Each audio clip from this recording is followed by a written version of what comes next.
A l'univers han construït ponts. Hi havia una vegada al sistema solar un planeta anomenat Mercuri. Tenia forma rodona i vivia a l'univers amb molts amics. Venus, la Terra, la Lluna, Júpiter, Urà, Mart i molts més.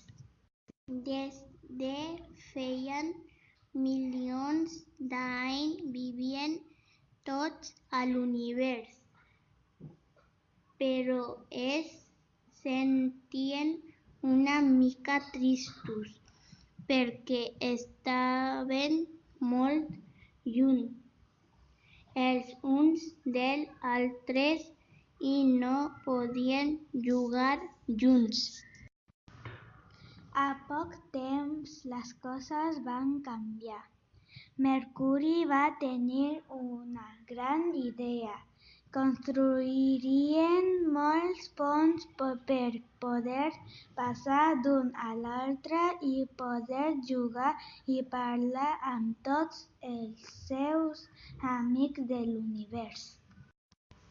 Llavors es van posar tots a pensar com fer els ponts i la Terra els va dir: jo us puc ensenyar, jo sé com fer-los.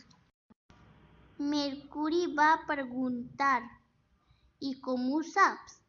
I la Terra contesta: doncs, perquè jo ja fa molts anys que tinc ponts al meu planeta. Si voleu us ensenyo a construir-ne. Aleshores la Terra els va ensenyar a tots com fer els ponts i tot l'univers es va posar a treballar. Van trigar un any en acabar tots els ponts. Després de tota la feinada, tots estaven feliços perquè podien passar pels ponts i visitar-se quan volguessin. Jugar, parlar, ballar. Estaven emocionats. I vet aquí un gat i vet aquí un gos. Aquest conte ja s'ha fos.